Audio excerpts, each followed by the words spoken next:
The subject of this talk is unit,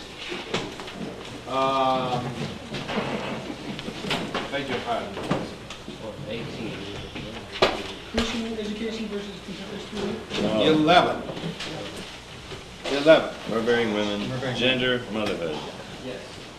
And the subject is going to be treated on a very primitive level, with absolutely no reference to any text.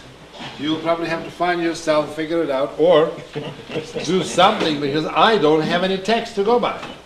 There is no text on that subject. There's no orthodox text. It's all assumed that Christians are supposed to know. Now, the subject is Myrrbearing women, or the femininity in the liturgical experience. And the importance of this lecture, it really is not very important. It's just that it's part of the whole thing. But due to the fact that today a particular fashion of this feminism, therefore people pick it and chew it and come out with some kind of weird things. But we Orthodox Christians have to know that many of those subjects in church is a part of tradition and has not been sort of spooned out and given people to understand. It's assumed that we know it. Just as you know that you're a man and you're a woman, it's assumed. You don't have to prove it. Nowadays, it looks like people have to prove whether you're a man or a woman, because they look outside, they walk around, you don't know who is that. Now, the key to this issue is the Christian worldview, Weltanschauung, of the whole hierarchy of values. The Christian understanding of creation, of the world, what is right, what is wrong, what is big, small, warm, hot, and so on. We Orthodox Christians receive most of our information through liturgical wisdom. That is, the Orthodox mentality is fed, as one theologian said, that through liturgical theology we're protected from all heresies or all wrong teachings. That means that a person who is born, that is, who is born in Orthodox or Christian, basic Orthodox society, he receives with baptism, he receives understanding that which is an Orthodox Christian teaching. He receives it with the milk of his mother. He knows when he comes to church, he knows what is right, he knows what is male, what is female, what is up, what is down, and so on. He becomes a part of this standing before God, apprehending divinity, which is our presence in the church. The problem arises, and all these modern problems come up, simply because this Christian outlook is gone. Christians have lost Christian understanding of reality, and therefore they're probing in the darkness, in this confusion, nobody knows what's what, and they come out with weird ideas. In fact, the weirder your ideas, the more popular they are. Simply because people have lost God. It's that simple. So therefore, when we talk about the subjects, all these major subjects, we have to assume that we Christians have a particular outlook. We know where we stand. There is God, there is truth, this is right, this is left. We know our commandments. We know why God created us, why He placed us upon this earth. We know what God's providence is, when we're given a certain time in space, and then we're going to decompose, and our souls will go to heaven. That's our whole world. And on that is based all our so-called West Christian civilization, West Judeo-Christian culture, Western civilization, all that is based on this particular outlook. But we lost it. That outlook is lost. You can see those shows or plays and movies, you can see from television, you can see they assume whatever is written without that knowledge.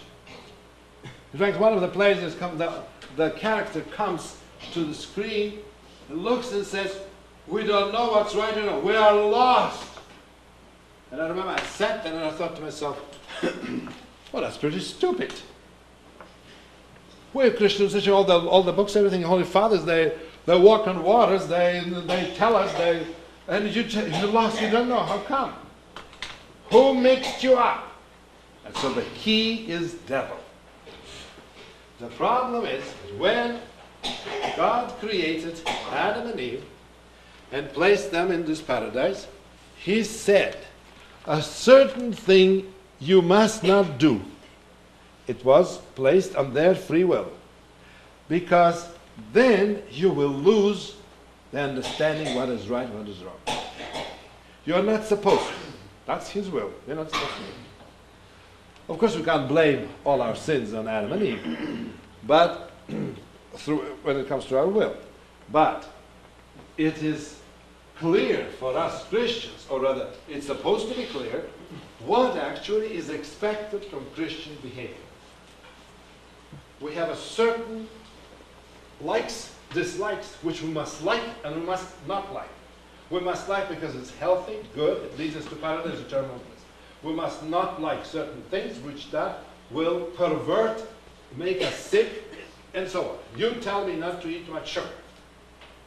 It's tasty, it's nice. But if I do finally, you'll start amputating my legs, right? That's your theory. See? So therefore, although it's very nice, but I shouldn't. And therefore, I don't do it. Well, thus, we have certain laws. They're called commandments. Now, these are God, when gave that, He was not interested to make robots. He specifically said, don't do that, but you're a free individual.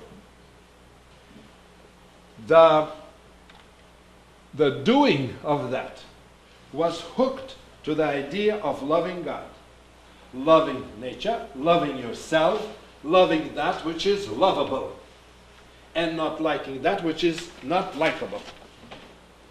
And therefore, there is the key to this is our apprehension what is right and what is wrong.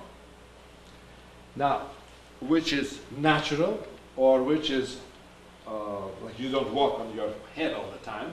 Sometimes we do.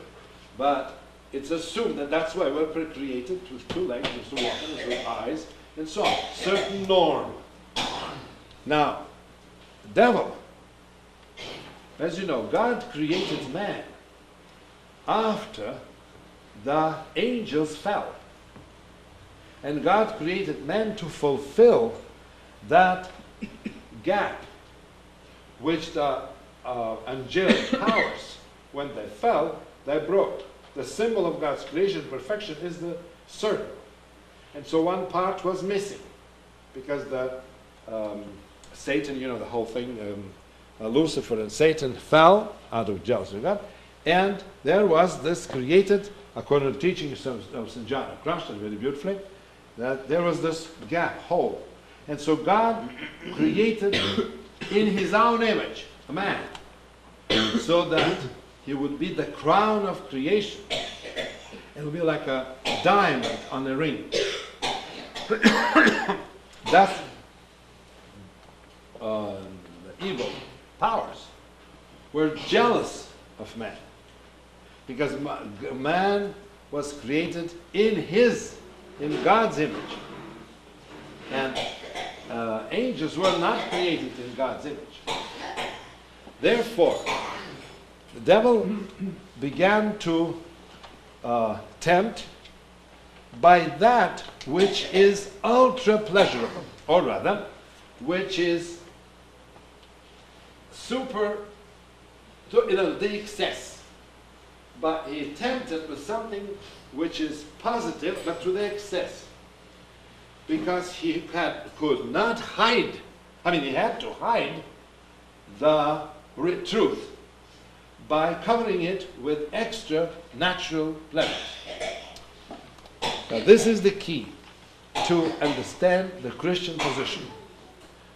Christians are raised in fear of God.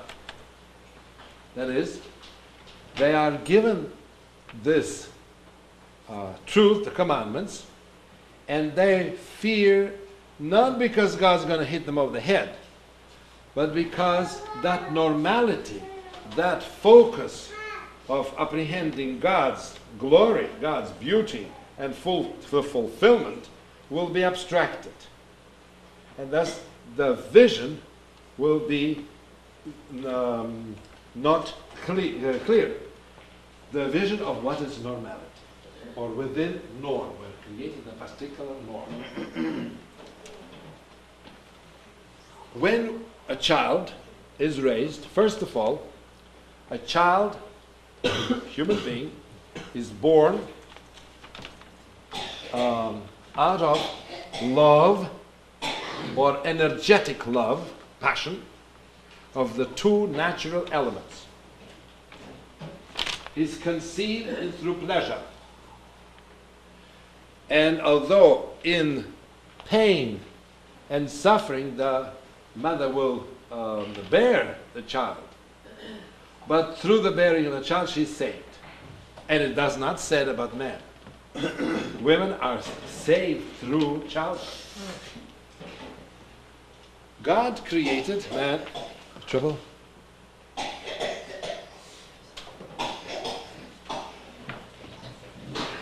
God created man with the concept of apprehending truth and beauty.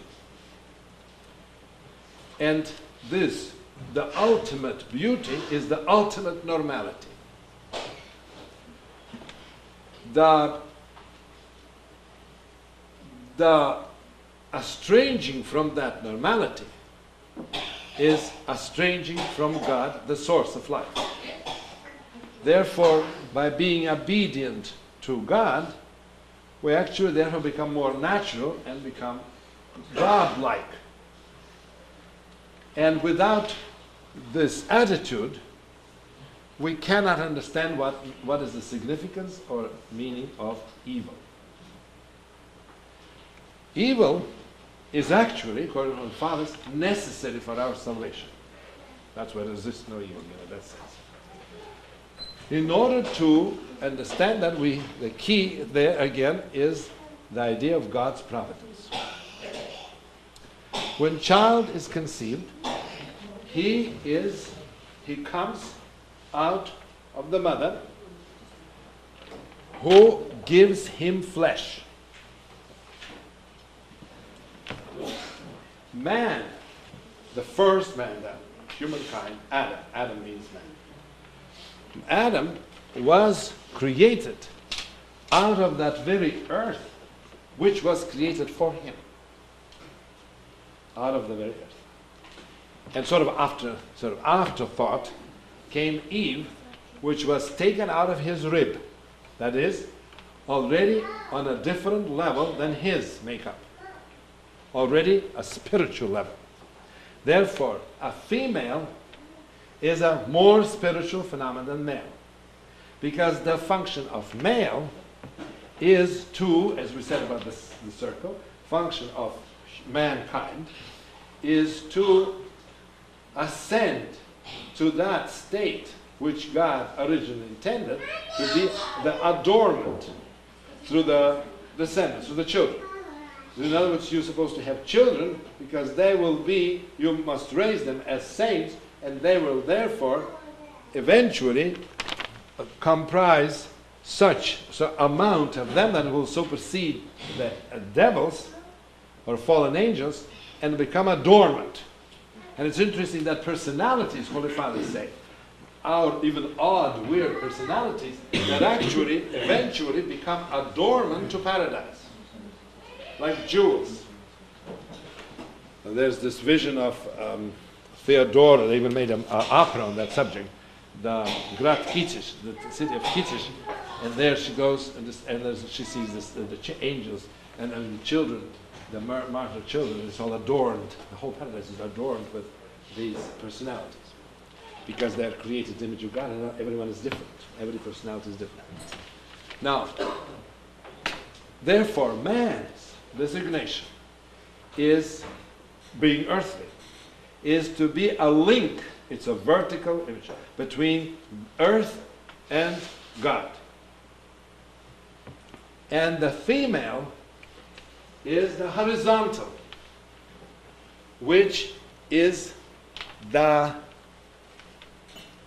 place, her place is to create children, or these saints, who will in time, that's horizontal. The horizontal is therefore bound up with earth. Vertical link with heaven. Across. Therefore the women, the female, is woman. It's a man, but there's a wo. And with a wo a little bit. And in psychology you have that, XX is female, X, what is it? Y is male. So originally then humankind is womankind, with just that male quality. That some get that male quality. Because until 7 years old, a child is no different, there's no difference that is in his makeup. Of course, then it later on becomes a gender. But before that, his soul is the same. And when he dies, the souls will not be anymore with gender. Paradise will be like angels. But devils are already without a gender. The gender was for this earth. In order to create these, that is future saints, or these many reflections of God, like drops of rain. In each rain, the whole sun is reflected. So the whole of sun is in each raindrop. So this each saint or each man is that sun.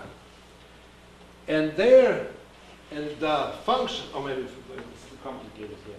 The function, therefore, of women is the recipient, being the recipients of that vertical phenomena of time with God. And their natural function is the satisfaction, which the recipients, they become the recipients. The male are the bestowers, and the female the recipients of that which is sanctifying the earth. All this you can pick from Holy Fathers here and there. But our society today, so mixed up, forces us to develop a whole philosophy on that subject, which is in Holy Fathers, but it's not been, I haven't seen a single paper on that subject. When our dear professor was giving us today the feminist theology, it became quite apparent that we cannot understand that. Actually, we cannot understand unless we know what is the orthodox stand. Then we can reject. Otherwise, if there is no God, anything is possible. Why should I wear? Why should a man be necessarily feel that he's a man? He could feel that he's a dog or a crow or anything. Everything is possible. In our society, we see clearly. People do all kinds of weird things, and that is considered okay because there's no God, there's nothing. So might as well. What's the difference? Therefore, there is no criteria. There is no identity. And it's interesting that the whole phenomena of unisex, even in fashion, which is now very popular, is a clear indication that it almost proves that there is a leaning towards Satanism, because Satan and devils have no gender. So they're предвосхищают, how to say in English, предвосхищают hell upon this earth. Предвосхищают, как тут сказать по-английски? Женя, предвосхищают. Foreordained, for the foreshadow hell upon this earth. And therefore, the mixing of the genders is different. The professor said a good thing. He said that when the body is female and the soul is male, the spirit, therefore, is demonic. Now, that's a very close thing. And you can say, well, I'm not making it a theory yet, you wait. But I can say that the mixing of genders and all these combinations today is unnatural. It doesn't work. Let's put it this way. When the body is female and the mind, the soul is male, then the spirit will be demonic. But if you have a body is male and the soul is female, the result, the spirit is impotent. And a male is potency. Because he discharges, he gives life. And the life comes from God. See? In other words, the females, therefore, if they're not spiritual, they become demonic. Male, in other words, a gay male is impotence, but a gay female is actually demonic. Because male with female are spiritual, and men are bound up with parents. See? Now, all this is necessary for us to know in order to lead a Christian life. Because we are pastors. Our aim is, we are pastors. We have a job to do. One of my spiritual sons is running a bookstore. And obviously it's a bookstore that deals with spiritual questions, books, icons, and on church and so on. So usually people who are interested in spiritual questions, they come. One day, a certain individual came to the store, looked around, bought a cross, bought this, and started talking to him, to Paul. And Paul talked, and then he sees that the person doesn't want to go.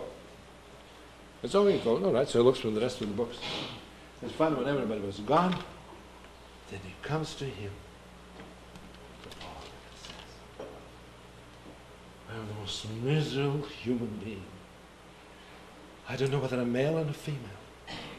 I'm a weirdo. In other words, he made himself a female, what you call it? Yeah, in other words, whatever. Transsexual? Значит, сделал себя мужчину и женщину. И оказался не женщиной, не мужчиной. And he says, but I feel God. I know there is God. I lost my identity. I don't know who am I, how I'm going to save my soul. And Paul says, and that's your problem, pointing to me. You pastors, he come to me. Why do I have to worry about that? You pastors have to find out how to approach, what to do. These are victims, these are casualties of modern society that walked away from the way God created, the normality which we Christians found. Now, that is perhaps a rare case, you think. This is perhaps... Okay. But still, it's not as a bigger problem as the spiritual weirdos that all of us actually are. Not that we don't know whether we're male or female. That's not a big problem. That's easy to detect. But we have a bigger problem. How does a male behave like a male before God? And how does a female behave, feels, and is productive before God? When we are not taught that. We are not taught that in Sunday school. We are not taught at all. Our bishops don't give it to us. What do? When our society consciously is installing into our minds and our souls the fact that it doesn't matter. It doesn't matter what gender or what you really what's your identity. It doesn't matter. As long as you feel good. The question, how do I identify that feeling of good? Does that come from heaven or infernal good, infernal satisfaction? And our society is breeding now, through television, through these videos, precisely that satisfaction, satanic satisfaction, that they install to our children through them, including the schools. It's okay, I say again, if there is no God, and what's the difference? You know, you can be turned into an elephant, and you can be a Mickey Mouse running around loose, and what's the difference, isn't it? And we come from that society. Most of our people, most of our flock, is actually consists of people who are playing. They're playing religion, they're playing life, they're constantly having fun. They're using life as if it is disposable. You play this game, you have fun and so on, and then all of a sudden you put yourself into that garbage disposal, you know, and then just murky fluid comes out of you. Finished. That's your disposable. But we are created in the image of God.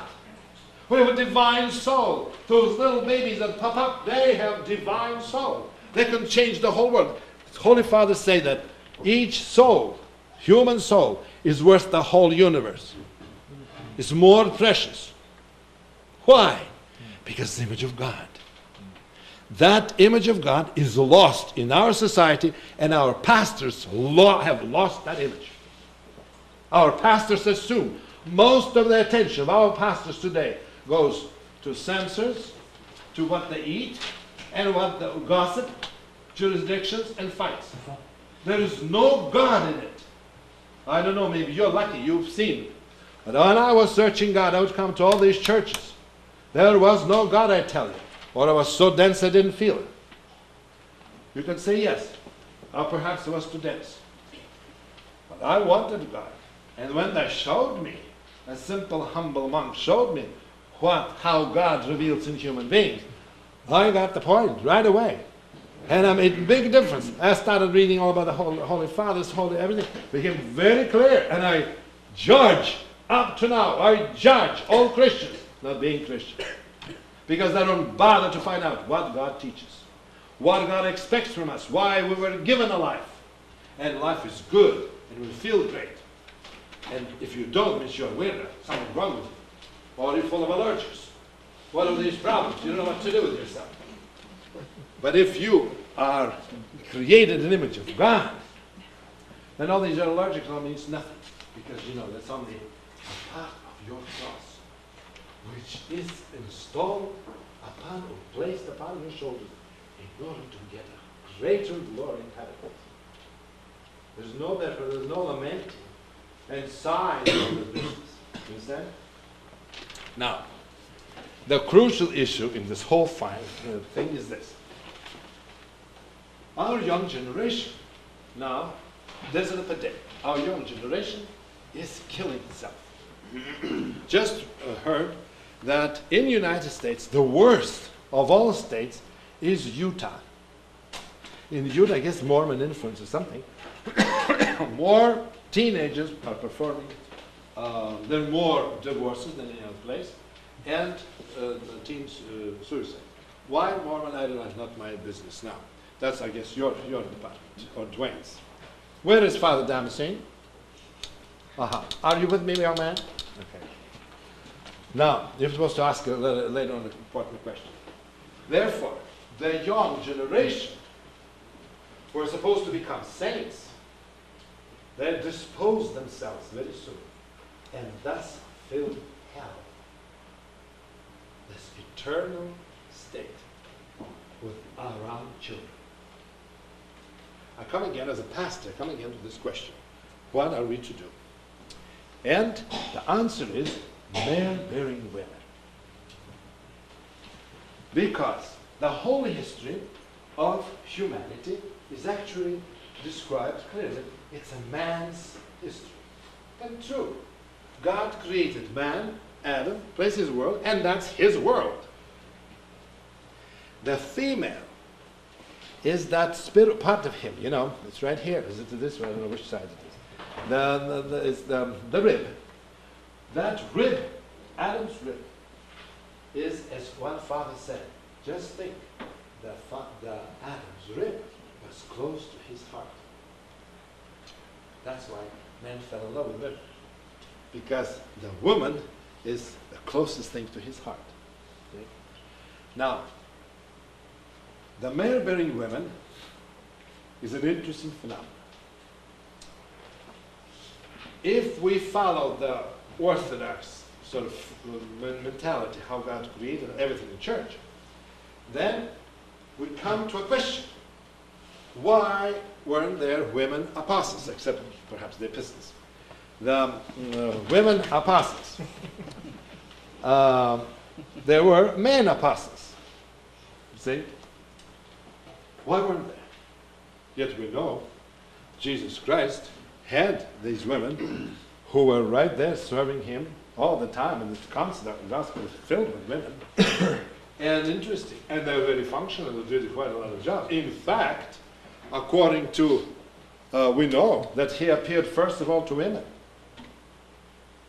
Of course, Metropolitan Philaret of Moscow said, well, the reason why Jesus decided to appear to women first, because he wanted the news of his erection to spread faster. That's perhaps unfair, but you know. But he did appear to women, and it's interesting that not much is said in the scripture. Why? And why? Who were these women? Of course, we know those women who bore the myrrh, the oil, which they anointed. Sure. But what is the symbolic significance? That they were bearers. All holy fathers and saints are called in Russian Bogonosnaya Tsi Matsiri, God-bearing fathers and mothers. In other words, it is more natural for females to carry that, be God-bearers, because they bear children. And therefore, it's a spiritual question, and it has nothing to do with external history of mankind, which is bound up with wars and with cannons and chairs, everything.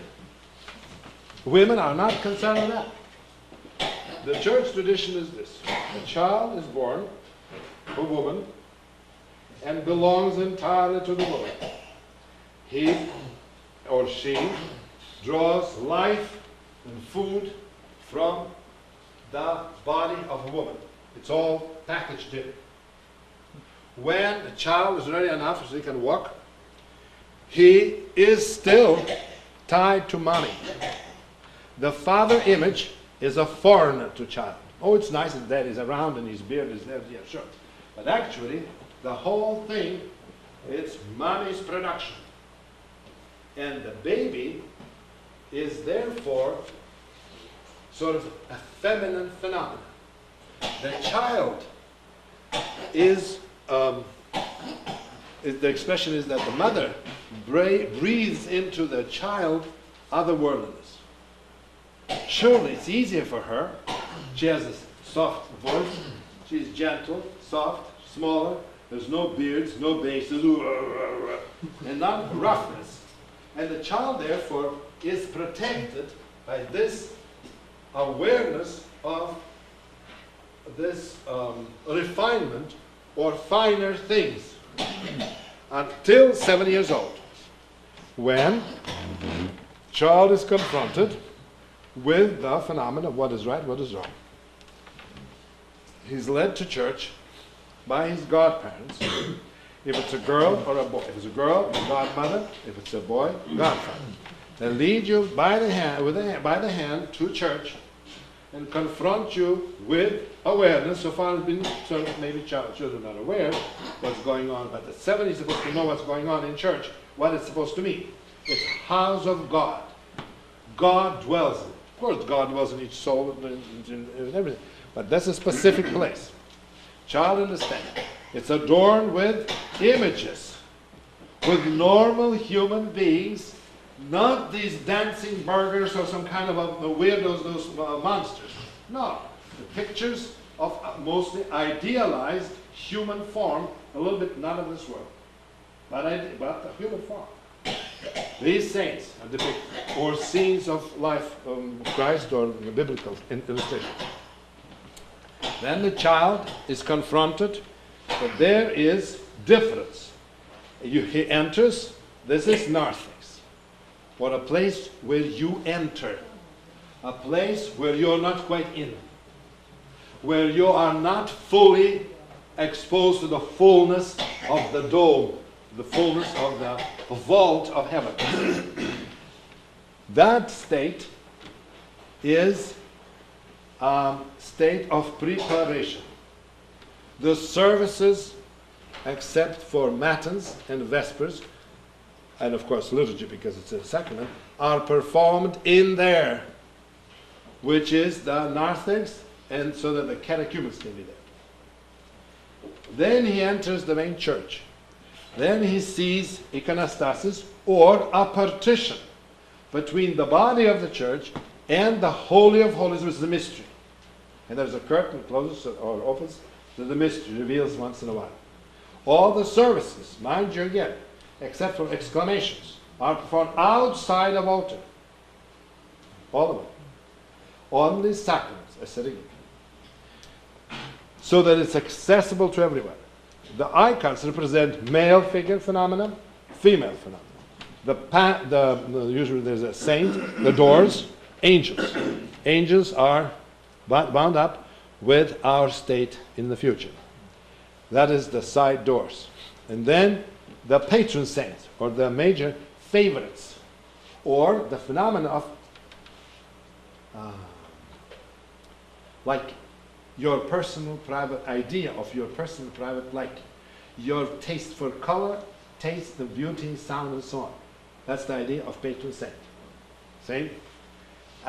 Dweller in heaven, somehow associated, that's why your patron saint, same thing. Your sort of buddy, your friend.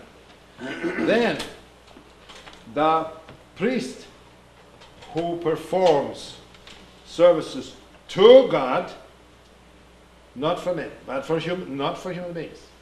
He later on ministers, but he is God's priest. He does it, and he takes upon himself responsibility of being that very link, that male link. He stands there, and he, to the child, is a daddy figure also, but a spiritual daddy figure. He is called Father, Father so-and-so. Not Dr. Tom, or Dr. Philip, or servant of God Philip. But the specific thing. And to a child, easy to explain, it's the Father, Father so-and-so. Now,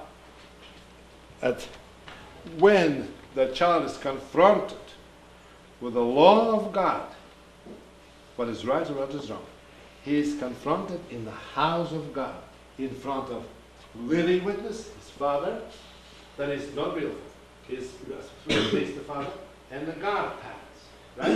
And heavenly representatives, saints and angels. He is led into this other world, the heavenly world. Most of us are converts. We don't know, I myself am too. We haven't received orthodoxy that way. In Russia, most of the people in Russia today are foreign to church. They are more crazy converts than we are, believe me. The fact that they know a little bit here and there about church doesn't make much difference. You start talking to them, they are worse converts than here. The child, therefore, is expected to make his first confession. He is presented to the priest, which is the father figure. That means he shouldn't be afraid because it's a daddy. And the priest confronts him with what he did right and what he did wrong. In front of Jimmy, before an icon, wrong, James. The confession is not performed on an icon. I beg your pardon. I have to disagree with this master here in the cup. Before gospel or a law of God, which incriminates us because we are sinners. And next to it is the cross, crucifix. which is what? Mercy. So according to the law, we're sinners and must give an account or judged. But right next to it is Jesus on the cross, who died and suffered. And because of his mercy, we are what? We are what? Forgiven, or we are mercified. The mercy is shed upon us, and thus we are eliminated. Why? Because Jesus died, and that's the great thing. Why? What is that sin or that thing that prevented us being with God? The very not following commandment, or not following the very norm. The very norm which is expected, which is natural to us. God does not expect anything supernatural. God does not expect us to abstain here and there and to make us in some kind of a weak things. Not at all. It's natural. And according to your strength and with love, then you will abstain here and there. But that's already not expected. You do your duty. Be normal. Be natural. Be what you are. A male with 2 nostrils and so on. Be it. Act like one. If you're a girl, be a nice little girl. Sweet darling. And behave like that.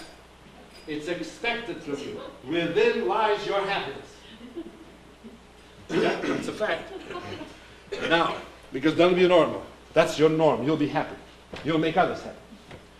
Now, when the child confesses, he thereby admits, or that's expected, that he admits that he was wrong.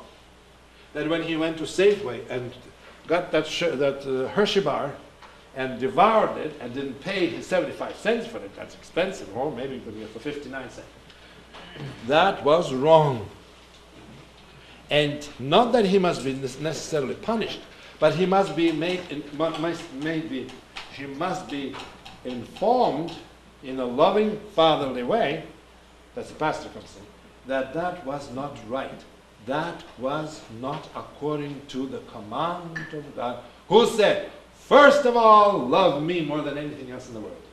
Just think, the first commandment is love, which is do something which is natural, and the most wonderful thing that we can experience is love. Just think, the first commandment is that which is the most natural thing for us to do. Most inspiring, most healthy, wisest thing in the world. Now, having understood that, the child comes and places himself in the holy temple where Christ, the boy, Christ, and you begin to apprehend reality through the prism of God's presence. And the church provides you. You fast, you make prostrations, you cry when that's necessary, you smile, you go on candles, you even have these processions, you walk around, the boys run around in the altar, do all these things, girls sing, show their beautiful voices, and extinguish candles, and those kind of activity. That realm has to be limited. In other words, because we are upon this earth, we cannot all the time eat cake. Being in church is ice cream. We cannot have our food only in ice cream, because that'll spoil us and rot our teeth. Therefore, the father comes in and introduces, when the child leaves the church, where the boss is the father, spiritual father, because you're spiritual. But when he leaves, he comes home, there is mommy and dad. Mommy gave him, breathed into him what? Through lullabies and songs and kisses and always nice loving things and all that. No matter how bad you're to mother, you will always love mother. Because it's part of you. You are out of her. You're fed. You're not humankind. You're not mankind. You're womankind. But when you're through with this business of nest, high time you face reality. And that's where the male comes in. The daddy introduces you to male. Male love towards the world. So God, Father, loved the world so much that he sent his one only begotten Son so that it could be saved. But this world must be fallen, but must be apprehended through loving Father's care who holds you by the hand. There are some people who keep on seeing a hand like that, male hand like this. Warm, big male hand that holds you until dying day.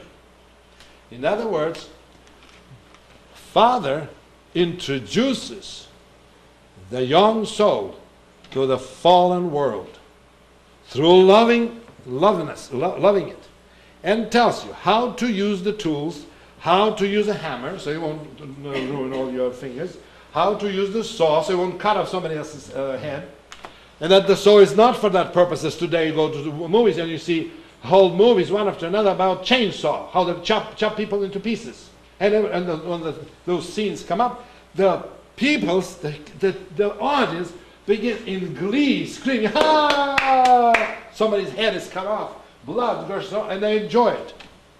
Sadists.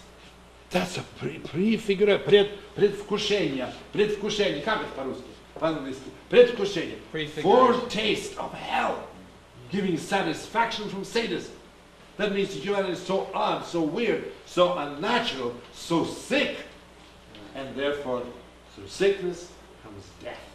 And that was death eternal. And rightly so. Because God created this whole harmony. And it worked for 2,000 years. We have all those saints. It worked beautifully. And the money was no question. That you are poor or not. There's no question. The gender or your fame. There's no question. Everybody has it. Now, God, I have to finish it up. Now, when the child is confronted and the world through a loving father, through the guiding loving father's hand, he will love everything on this earth. He'll feel sorry. He'll be kind. He will not enjoy somebody's head being cut off. He will, because he's loving, he's kind.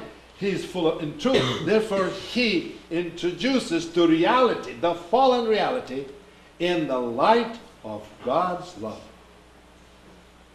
That's a male work. Males today are not doing that. The modern male forgot his calling. He is ashamed. He has no inward strength to confront the child, something negative. To beat him or to instruct him, he doesn't have guts. Most of it, he doesn't bother. Because it's much easier to just inseminate women and then dump them. Much easier. And then go to Disneyland. And spend the rest of your life at Disney. Much easier. Let the state take care of it. Take care of it. And then the state, our socialists, they create society for these people. Whole society with millions of people are absolutely по-русски Тургеневский рассказ, как это? Лишние люди. Superfluous people. They don't know what to do. Why they're there, what they know. If you work at the employment office, a person comes to you, obviously he needs a job. What do you know what to do? I don't know. What have you been doing? I really don't care. Well, what do you know? There's absolutely no personality. There's no male. There's no standing for what you believe. There's no beliefs. And through the service of advertisement world, the resistance to that which is unnatural to human being has been taken away from us. We've been systematically victimized to be willless mob. There's nothing to, no opinions, and the computers take over. And now you can have this. You can put on as a computer, and you can just sit there And the whole, let's say you're going underneath the sea, all comes up, all the sharks, everybody comes to you there, and you even feel and smell and all that business. You just sit there spaced out to this machinery, and you begin to lose. Who are you? And then there's Satan. It's all satanic. And he will say to you, you're God, you are gods. Now, but for a fellow or a girl who loves his mommy, everybody loves his mommy, fine.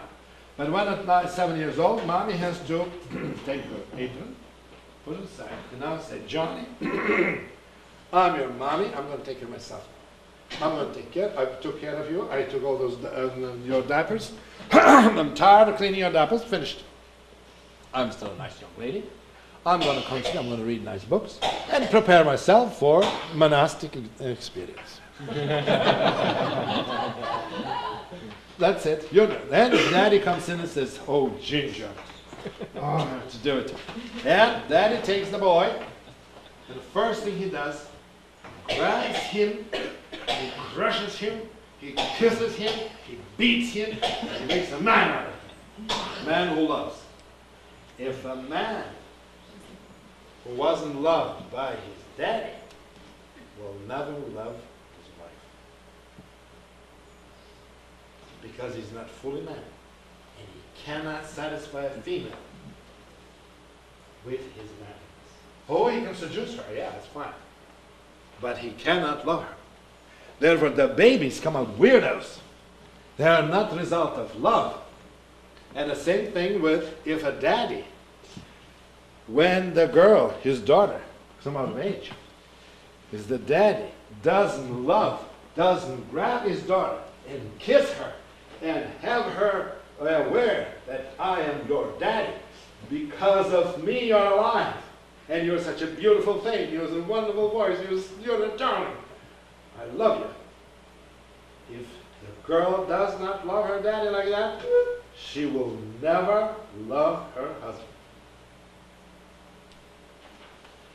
About loving mommy, everybody loves mommy, it's fine. There's no problem. But it's the loving of the daddy that counts.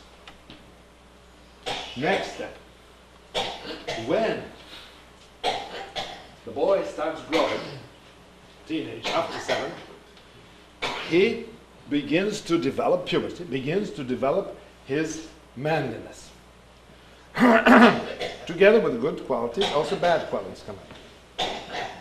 He physically becomes a male. He physically needs certain exercises, certain things, and he needs also love. But where is he going to have where is he going to find proper love if he wasn't loved by daddy? So therefore, naturally, the son will imitate a male until a grown-up teenager has not loved the maleness, including himself. He will not be able to love a girl. He has to love male because he has to love identity. Same thing with a girl.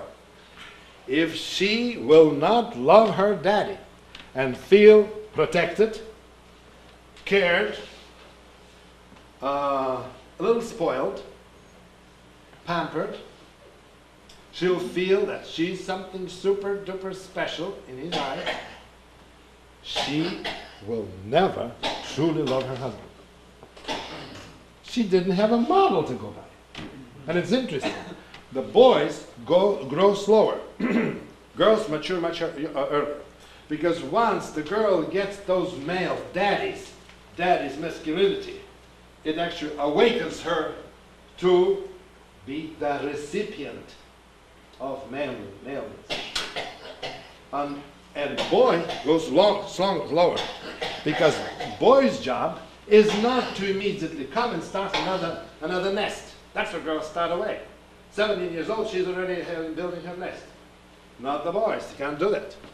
The boy's job is what? Not to popularize the society, but to create what?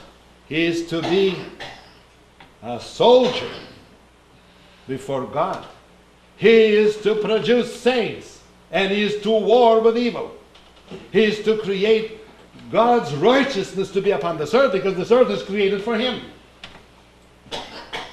Therefore, the boy has to know how to war. That's why they're soldiers. He has to know how to take care of money, land. He has to be a farmer. He has to feed. The boy has to know a little bit of anatomy or medicine. That includes herbs and so on. He has to know the earth and his physical body upon this earth. This very man, he said, the seminarians should not study liturgics. Standing in artificially in the class and Gerasim, are you here? Oh, he ran away. No wonder. He said that you're supposed to teach seminarians, first of all, how to garden. Second, how to take care, anatomy, how to take care of the body. If you'll take care of the body, you'll be able to take care of your soul. And the pastor is supposed to take care of the soul. And the third is supposed to practice liturgics and not stand in the class and think about it. And he says, we must quit, waste time. Instead, what are you supposed to do? You know what he said? Let them read novels. I thought it's great. Why? Because through good novels, what do you learn about life? Because each novel or each book is actually autobiography of a hero. He must be a hero. He's about to write a book on 300 pages. That's a hero, all right.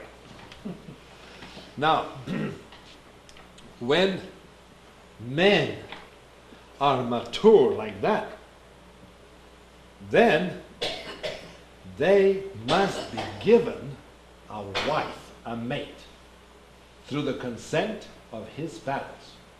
Sometimes you meet a nice girl and, you know, amor, fine. But as a rule, that's not the case. Do you hear that, young lady? Your parents must find the right boy for you. Let's say he's cross-eyed and he has warts all over and he's this and that. And the mommy says, Gingerette, this is the man for you. And you say, but no, but I thought Clark Gable is my type. He said, no, it fits you right. Why? Well, his aunt, you know, is a very good woman, and his grandma. But I don't mind marrying the uncle. Because I feel scripture. You might be infatuated. And all notice, what corrupts today more than anything else? Romances. Idiotic romances, which are written in order to evoke passions. Passions which are, they evoke passions, what? Reproductive systems, the very energy. They awaken, and mostly what? Illicit. So that there will be a sin that will estrange the soul from God. That's the aim, it's satanic. But he said, read novels. You know, read the good ones. Figure it out. Because there is reality. Instead of sitting in a class and studying what a photogogicon is. The place of photogogicon is in the cleris, not in the classroom. Do you understand that? All right. Next question. When a child is raised properly by his mother, she did not pamper. She did not make him a sissy, which most mommies like to do. Then occurs this. Mommy installs into both boy and girl a sense of elegance, spiritual beauty. And man begins to hear like a symphony through his whole life, a sense of undescribable beauty, all bound up with his existence. And it not necessarily has to do with sort of, romantic stuff. He just feels in his whole being the harmony of sound, beauty, poetic images, which carry him through the veil of tears, which is our fallen earth. But Daddy tells him, here's a sword. Not peace I came to give you upon this earth, but sword. Why sword? Because a man has to stand for the right. Because there were these satanic powers. And he must defend. He must aggress, he must go and cut people's throats, but he must defend. And the image again comes on the holy door, the side door, deacon's door, there stands an angel, Michael, with a sword. The idea, life is not a joke. It's not a Disneyland come reality. It's not those glasses you put on and the whole TV stops upon it. No, it's reality. It's full of love. You got for money. It's full of harmony. You feel the earth, the ticking of your blood in your whole system. And it's the reality of those people, heroes, who led a life just as sinful as you are, but made something out of it. It's a stupid, perhaps, example, but on the Karenin, there is Tolstoy's book. Well, not that great. But there is one hero. There's actually the second main hero of the book. Usually they show the story of this poor, fallen, stupid woman. But there's another one, Levin. It's the fellow, in that book, in that novel, there are two stories, separate stories. Can I have some relatives? It's this fellow, Levin, who is a landowner, poor landowner, and slowly builds up his farm and so on, it's close to earth and so on. And when you read the book, you hear the story of this downfall of this rich, pampered lady, poor, stupid woman that got all mixed up with her emotions. And at the same time, there is this. Anyway, teenagers understand. That's I read it when I was a teenager. I thought it was great. You have this hero who loves the earth. He comes in the morning and smells the dew, how the earth is up, and that earth will feed him. And those peasants are that he feeds and he helps. He sees life real. Although Tolstoy is not that real, but that's beside the point.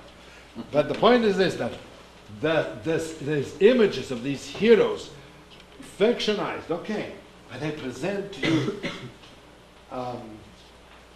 models where you are handling life. Not that it moves you somehow, but you move life. And you co-work with God. All right. Now, this picture is necessary for us to understand contemporary situation. When priest performs liturgy and actual service, occurs the following thing. When angels come and assist him, like St. Sergius and others, he is doing the job of assimilating society. Of what? He is fulfilling. He is coming out, giving that which he receives from God.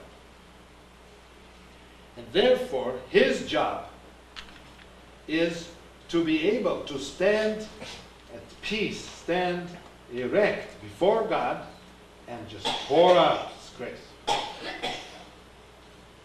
And the female, the Myrrbearing, is to take it in, to hollow it, and bring forth fruit, which he just gave. Of course, it's sex images. But practically speaking, that is what occurs when a priest performs services. That's why female cannot do it. That's why Jesus did not take Mary Magdalene and others and said, you be the priestesses. He didn't. He could have. And that's the only reason why we follow it. We're not trying to I'm trying to justify, I'm trying to give you beautiful theology because myself, I worry about that. Because you did, but I did. Sleepless nights, I worried. I don't know how to answer. Because I'm a human being and I love church, I love saints, I want that's my spirit. I love it. I have to explain. Most people don't care. But it makes sense that Jesus preferred to get these men. He chose them. Some of them just stoops. And he said, follow me. He said, I want to marry my daddy. My daddy just bring you here to give me sense and so on. He says, let the dead bury the dead. Not because he disdained, but he said, I'm giving you something more important than that. You got to what? You got to fish these men, some who can feel divinity. Pull them out. You know, fishermen, fill them out, take them out, and give them that grace, that inspiration, that beauty, that power that will make men saints. That's your job. But not bury. Okay, you bury. It's all past. He's gone. We'll see him in heaven anyway. There's a bigger job than that. Now, we Orthodox pastors must be aware that there is millions and billions of these hungry people who stand there with mouths open, begging to be filled. You better do that masculine job of filling, getting to that. And we have on our side, right next to our hearts, these ribs walking around. And these ribs are with us. They love us. You spill things, they clean it up. You break the dishes, they say, it's okay, you can do it. And so on. We have those who we cut, and they heal. We throw, they pick. You understand? They are friends. They're the closest one to our hearts. Right next to the ribs. They understand us better than we understand ourselves. Because they're more spiritual than we are. And whether she's smart or not is absolutely irrelevant.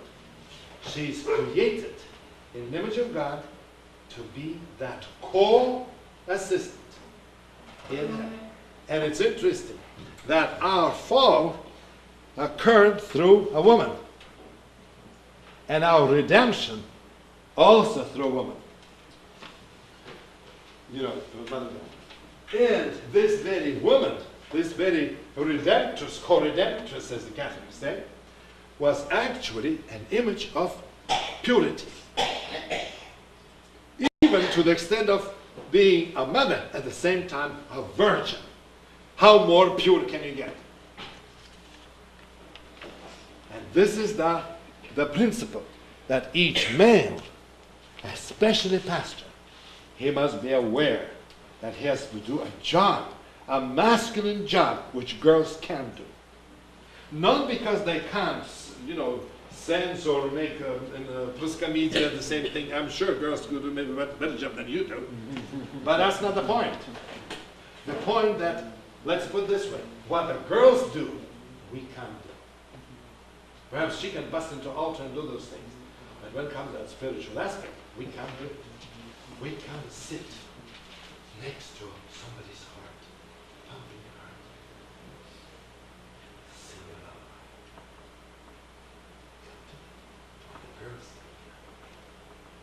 But when the girls cease to do that, they make men weakness. Men begin to crave for what? For maleness.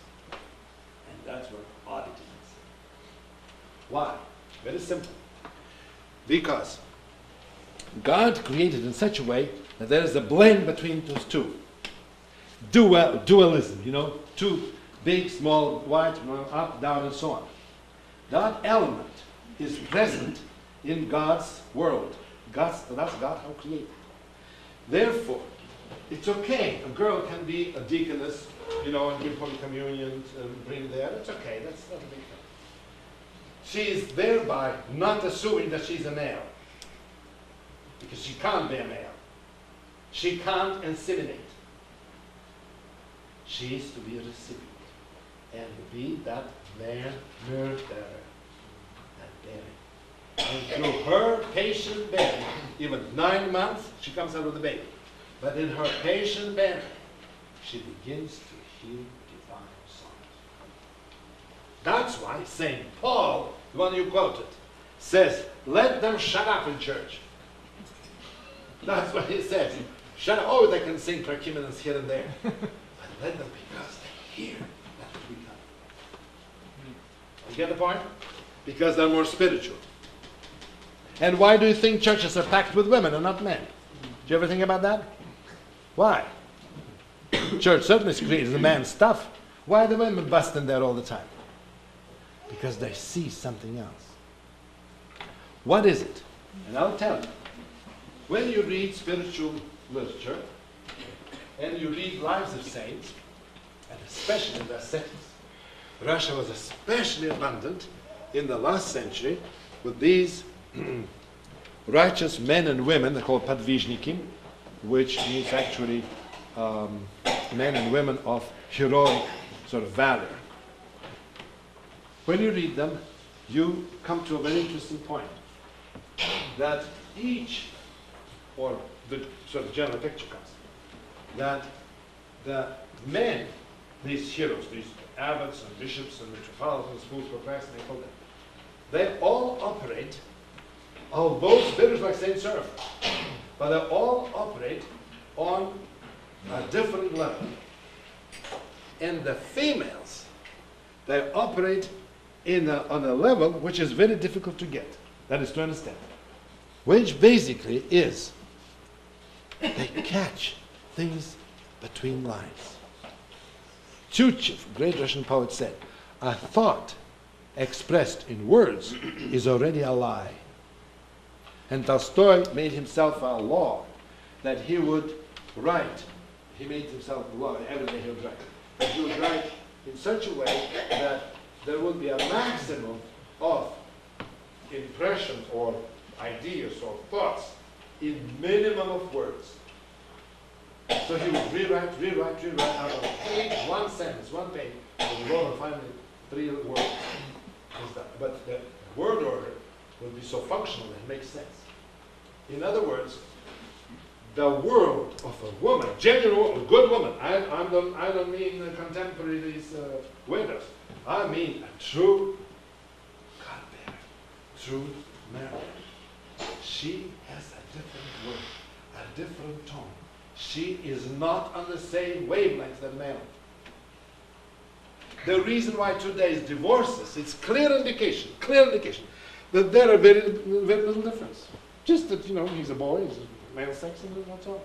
He's got a beard, and that's it. They can't, there's nothing to them. Nothing keeps them together. There's no harmony. There is no, all right, babies pop up. But what kind of poor babies? Now the weirdos come up. The real male is the earth, the one that links with God. And the real female is that, like in music, you have major and minor. So the male is the major, major, and then female. What I'm saying is that we, Orthodox Christians, forget that. We don't think about that. We view everything from the way humanistic philosophy have taught us, these philosophers. It's humanism. It's pragmatism. It's the same idea of replacing oratory in an apartment with an outhouse. It's the same mentality. We are raised in these outhouses instead of these chapels. And these, just an image. A baby is born, and there is a chapel nearby. Right next door. And she carries this baby up this next door, the next room, to this chapel, where all the walls are filled with icons, and also echo the sound. There's one writer that describes a room that he came in. It was silent. He came and stood there, and out from the walls were echoing the songs that were sung in that years ago. Why not? What prevents us? Just because we're dense and stupid, we don't feel it. But spiritual, holy elders, they do. All those, they can see, they can feel. And babies can also. Babies have eternal soul. So you bring them and you raise them in that atmosphere. Then a different breed comes out. And we Orthodox pastors are expected to be the leaders of that breed. Is that true? All right, I think we have many more things to say, but I want to just end up. Oh, God, I talked too much. So don't ask any questions, because if you have questions, it will be longer and Dwayne will be dissatisfied. I'll conclude with this. The phenomena of righteous men and women the heroes, the saints, is absent, and probably deliberately, from the consciousness of contemporary men and women. When people go to school, high school, they, of course, some teachers insist that kids read classic literature, Dickens and Eliot and Emily Bronte and so on. But Christian education requires that a child or a young, formative young man and woman are exposed to lives of saints. And modern novel, is a descendant of the lives of saints, Acts of the Martyrs. And in the lives of saints, there is a particular element that is followed, as we talked before in the connection with the literature. The element of touching the soul, contrition of heart. The aim was not to make some kind of sissy or sentimental gush, but to create a situation, to write a situation in such a way, there's a description of a particular incident, that would touch the soul, that a person who belongs to God, he knows he belongs to God. He may be stupid and no good and hungry and so on, but he belongs to God. He bears the image of God upon him, which he received through the whispering and the songs of the mother. And the daddy later on gave him all the power. So that the child or a person who is exposed to this literature, he will understand reality in the context of endearment, when the soul is not indifferent, but takes the opposite of indifferent, is very related with all the energy to that particular case. So therefore, a writer is good as he when you read him and you weep over the pages. You understand? Yes, you read and you start getting so excited. Some people get excited. Some weep. Some just can't put it down because his intent is to shake you up and say that there's something more important than just. That's why he talks about passions, all kinds of sins and everything. His aim is to shake you up that there is something very important. She found from his mouth.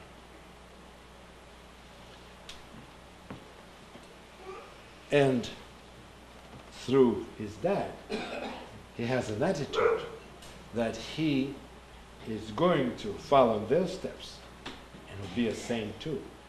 And his kiddos and his relatives and all the people on the street, they're all potential saints. And he potentially can inspire them and make something, tease them up, sort of evoke, challenge them so that those good qualities come up. And if something bad come up, tear it out. You're a pastor. Tear it out. Squash it. Give the real thing. Let the free will come closer to God. The opposite is occurring now. Our culture today is in the hands of our enemy of salvation. And he uses all means possible today. All arts in the 20th century are serving Satan. Photography and all those are serving Satan. But because Orthodox pastors, as I said before, are not utilizing that element of creativity, which they are made. They are also created in the image of God. God is creator. They are not using them. They are not squeezing out. They are not thinking. They are not, as Father Serphim would come and he's sitting in word. So what are you worried about? Well, how are we going to express that idea? How can we put it in such a way that they'll get the point? They don't get the point today. You follow me? We, Father and myself, we were very much concerned how to translate. We cannot just take words and translate. We suffered over certain words. And he would come out and translate with it like that. He would translate. Then I read. And I'm supposed to critique, see? And then he sort of takes advantage. And perhaps, like for instance, there was a phrase, some kind of a phrase. And I said, that makes no sense. That's not what the Russian says. He said, what do you mean? That's a dictionary saying. I said, no, it isn't. Well, how do you figure it out? Well, I said, I don't know, but my English is disgusting. I don't know, I can't tell you. I tell you, that's not what it says there. What are we going to do? Pray. So the world didn't care, but we. So no, If we had no roof, we would go to church and make prostrations before icons so that God would give us the right words, so that that idea would be correct in English. And then later on, all of a sudden, he talks to something. And I say, that's the word, that's the idea. So what do you mean? Well, that's the thing that you've been trying to say. He says, but that's not one single word. It's a dictionary expression. I said, I don't care, but the idea is there. We had to translate that because the question was, we were given a job by God. We're here upon earth. We're given opportunity. It is clear that God blessed us. We must do it. We can't say, oh, it's hard. Someone says, oh, Dwayne would say, oh, I'd rather have a peanut butter sandwich. Well, okay, but do it later. Well, it's too hard. I want to have Captain Crunch. Then I say, oh, Captain Crunch, that gives you dusha veseli, as the Russians say. And it cheers the soul. All right. So for Christmas, Dwayne would get boxes and boxes of Captain Crunch. Why? One time somebody came and said, why? A monk in a monastery sees Captain Crunch.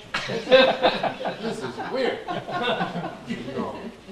Cheers his soul. And you know what the result is? Sonnets. One after another. Flowing, beautiful sonnets in the spirit of peace and shelter. Well, I'm trying to say that while we're alive, we have to take the opportunity by forming our own orthodox philosophy of life and having that firm in our soul, we'll be able to help those girls that come and want to be bishops and want to not that we're against them. We're all for every girl. Who is against girls? Nobody. But the idea is that you cannot expect for a man to give birth to a baby and for a woman to inseminate. It's just not done. That's our nature. We have to take into consideration. But Satan wants to pervert our nature using other arts. And Orthodox Christians, pastors, number one, are not using that gift and therefore going to answer before God for participating in satanizing our Christian society. I said it. Is it recorded? It's recorded. You are? For posterity. Keep it. All right. Thank you very much.